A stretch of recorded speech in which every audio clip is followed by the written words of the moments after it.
আৰু significantly যি অসমত প্ৰতিটো দিনতে কৰবাত আন্দোলন ধৰ্ণা পিকেটিং আছিলে আজি আমাৰ অসমত ক'ব গ'লে এতিয়া বন্ধ এটা দেখা পোৱাটো আমাৰ কাৰণে ভাগ্যৰ কথা কাৰণ যোৱা 3টা বছৰত এটা বন্ধও আমাৰ অসমত হোৱা নাই আগতে য'ত অসম বন্ধ গুৱাহাটী বন্ধ ডিব্ৰুগড় বন্ধ তিনচুকীয়া বন্ধ those were order of the day আৰু এইবিলাকৰ সুযোগ লৈ আজি আমাৰ অসমত এটা নতুন বিকাশৰ আন্দোলন আৰম্ভ হৈছে সেমি কণ্ডাক্টৰ দৰে ইণ্ডাষ্ট্ৰি আজি টাটাই ইণ্ডিয়াৰ গোটেইবিলাক ষ্টেটৰ ভিতৰত Tata has chosen Assam as their site for factory to manufacture semiconductor কিমানটা semiconductor daily উপৰ তাতে হ'ব 48 million chips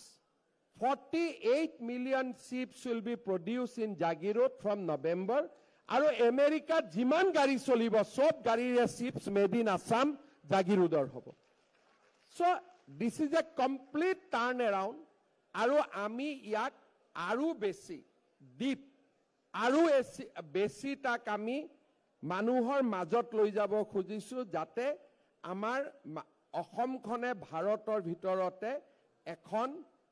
কন্ট্ৰিবিউটৰি ষ্টেট আমাৰ অসমত এটা জেনাৰেশন আছিল দিল্লী আমাক এটু দিয়া নাই দিল্লী আমাক হেতু দিয়া নাই মই ষ্টুডেন্ট থাকোতে মোৰ মনত প্ৰথম প্ৰশ্ন আহিছিল দিল্লী আমাক কিয় দিব লাগে এনেকুৱাটো কোনো কথা নাই দিল্লী আমাক দিব লাগে there is no relation যে Delhi is a master and we are somewhere আমি তলত থাকিম দিল্লী আমাক দিব তেতিয়া আমি খাব পাম আমাৰ কথাটো হল যে Delhi is a national capital of our own country আমিও দিম আমাকো দিব the relation has to be contributory it cannot be a dependent state আমাৰ আগৰ জেনাৰেশনৰ মানুহে আমাক শিকাইছিলে যে আন্দোলন কৰ দিল্লী আমাক দিব মই এতিয়া বিচাৰো যে অসমে আমি কি দিম Delhi because we have to make India is a developed nation আৰু Assam has to be a contributory state it cannot be a dependent state যে ৰাতিপুৱা দিল্লীয়ে টকাটো নিদিলে মই দৰমহা দিব নোৱাৰিম তেনেকুৱা স্থিতিত মই থাকিব নোখোজো আমাৰ ভাৰতৰ ডেভেলপমেন্টৰ জাৰ্নিত Assam should be a partner Assam cannot be a dependent state Assam has to be a partner state jodi Tamil Nadu is contributing Maharashtra is contributing Assam will also contribute and as a nation ami develop korim aji sei karone অসমত নিবিচাৰাকৈ ব্ৰহ্মপুত্ৰ দলং হৈছে নিবিচাৰাকৈ অসমত double laning হৈছে triple laning হৈছে 6 laning হৈছে broad gauge হৈছে electrical হৈছে dual rail line হৈছে এতিয়া আমি নতুন কল্পনা কৰিছো যে গুৱাহাটীৰ পৰা শিলচৰ আমি 5 ঘণ্টাত গৈ পাব লাগে through express highway and Dibrugarh আমি 5 ঘণ্টাত গৈ পাব লাগে those are the dream of new Assam মই আপোনালোকক এইখিনিকে যে আজি আমি অসমক প্ৰতিনিধিত্ব কৰো ৰাজধানী দিল্লীত অসমৰ যাতে এটা positive image as a state where development is identity of our state তেনেকুৱা এটা যাতে আমি নিজকে যে এম্বাসেডৰ ইন দা ন্যাশনাল ক্যাপিটাল আমি যাতে আমাৰ দেশখনক আমাৰ প্ৰদেশখনক আমি প্ৰজেক্ট কৰিব পাৰো সেই ধৰণে আমি যাতে আমাৰ ষ্টেটখনক ৰিপ্ৰেজেন্ট কৰিব পাৰো তাৰ কাৰণে আজি আমি একেলগে গোট খাইছো মোৰ দিল্লীত ইলেকশন কেম্পেইন থাকাৰ কাৰণে খৰবাদাৰো ইলেকশন কেম্পেইন থাকাৰ কাৰণে যিমান সময় একেলগে আমি দিব পাৰিব লাগিছিল দিব পৰা নাই কিন্তু এটা কথা আমি সকলোৱে মনত ৰাখিম যে 2014 চনৰ আগত আমি কল্পনাও কৰিব পৰা নাছিলো যে অসমত সেমি কণ্ডাক্টৰ হ'ব বডোলেণ্ডৰ ডিমাণ্ড উদ্ৰ কৰিব 10,000 লৰা ছোৱালী একেলগে বিহু নাচিব এতিয়া জুমুৰ নাচিব সমাহ পিছত বাগৰুম্বা নাচিব অসমত সেমি কণ্ডাক্টৰ হ'ব ব্ৰহ্মপুত্ৰৰ ওপৰত 6-7খনকৈ ব্ৰিজ হ'ব আমি কল্পনাও কৰা নাছিলো এই গুটেইবোৰ এজন মানুহৰ প্ৰেৰণাত প্ৰধানমন্ত্ৰী নৰেন্দ্ৰ মোদীৰ প্ৰেৰণাত আজি আমি সকলোৱে দেখা পাইছো it is a complete transformational story it is completely a story of new Assam সৰ্বাদা মুখ্যমন্ত্ৰী থাকোতে নুমলীগড় ৰিফাইনাৰীক আমি 10 million metric ton 9 million metric টনলৈকে ৰিফাইন কেপাসিটি বঢ়াব ডিসিশন লৈছিল কিন্তু অসমত তেলে নাই 3 মিলিয়ন মেট্ৰিক টন চলাবৰ কাৰণেও নুমলীগড় ডাজন্ট হেভ ক্ৰুড ক'ৰ পৰা আমি ক্ৰুড পাম ইমান দিনে কথা আছিল যে অসমে ভাৰতক তেল দিয়ে প্ৰধানমন্ত্ৰী ডাঙৰীয়াক আমি লগ পাইছিলোঁ যে আমাৰতো তেল নাই কিন্তু নুমলীগড় বচাব লাগে আমাক 9 মিলিয়ন মেট্ৰিক টনলৈকে নিব লাগে মোদীজি আমাক ক'লে যে পাৰাদ্বীপৰ পৰা মই লাইন এটা বনাই দিম যাতে বিদেশৰ আৰবৰ ৰাছিয়াৰ তেল পাৰাদ্বীপৰ পাইপলাইনেদি নুমলীগড়ত যাব পাৰে and in this year we are going to commission new Numaligarh refinery with 9 million metric ton but they will not refine petrol and diesel produced in Assam they will refine crude which will take through pipeline from Paradip to Numaligarh আৰু অকল pipeline ডালতে Modi চৰকাৰে মোদী গভৰ্ণমেণ্টে 6000 কোটি টকা খৰচ কৰিছে 6000 crore আৰু অকল ক্ৰুডৰ pipeline বনোৱা নাই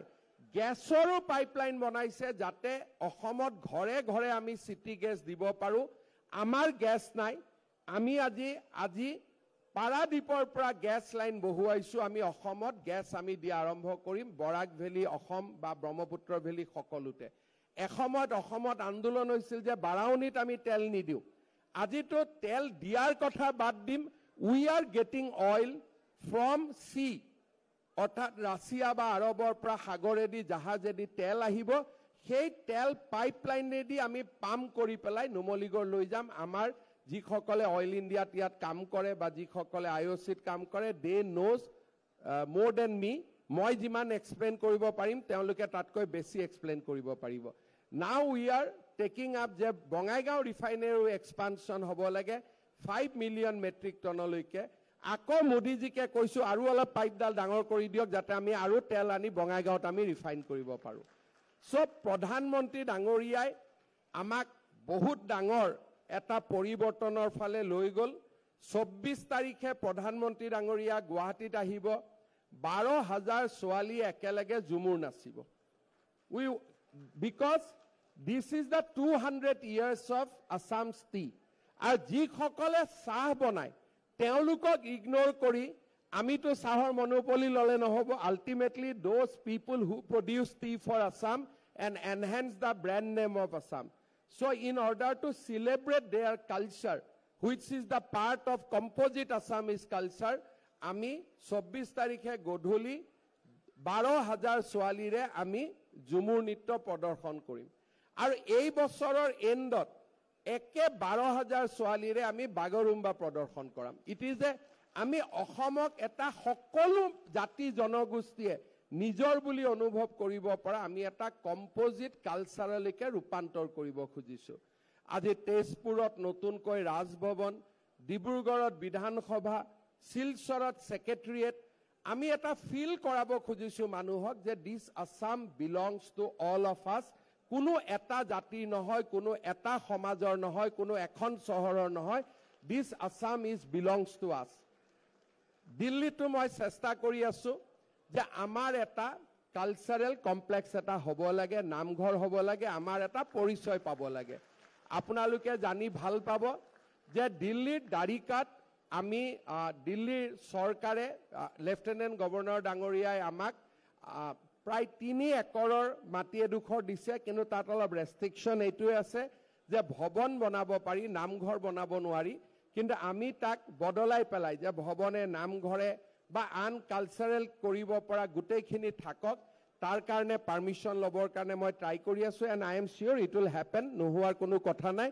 আমি সকলোৱে অসমৰ মানুহৰ এটা কালেক্টিভ একেলগে বহিব পৰা জায়গা এটা আমি দিল্লীত বনাব খুজিছো আমাৰ দিল্লীত অসম ভৱন এটা হৈ আছে সেইটো ষ্টুডেণ্টৰ কাৰণে হ'ব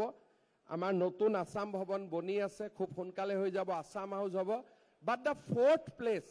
যাতে দিল্লীত থকা অসমীয়া মানুহ আমি মানুহৰ লগতে অসমীয়া মানুহখিনিও যাতে এটা জায়গাত লগ হৈ গোট খাব পাৰো তেনেকে ধৰণে আমি সেই জায়গাটো বনাব খুজি আছো আৰু মই ভাবো যে এই বছৰ দিল্লীত ইলেকশ্যন হৈ যাওক আমি পাৰমিশ্যন লৈ নৱেম্বৰ মানৰ পৰা we can start the work আমি তেনেকে আৰম্ভ কৰিব খুজিছো মই পুনৰ এবাৰ আপোনালোক সকলোকে ধন্যবাদ জনাইছো আমাৰ অসমৰ পৰিৱৰ্তনৰ কাৰণে প্ৰধানমন্ত্ৰী নৰেন্দ্ৰ মোদী ডাঙৰীয়াই যিমানখিনি কৰিছে আমি কৃতজ্ঞতাৰে তেখেতক সদায় ধন্যবাদ দিব লাগিব, অভিনন্দন জনাব লাগিব। আৰু মই আশা কৰোঁ যে এটা পজিটিভ স্পিৰিট লৈ আমি দেশৰ উন্নয়নৰ কাৰণে, ৰাজ্যৰ উন্নয়নৰ কাৰণে আমি কাম কৰি যাম। সকলোকে পুনৰ অহাৰ বাবে ধন্যবাদ জনালোঁ। সকলোৰে অলপ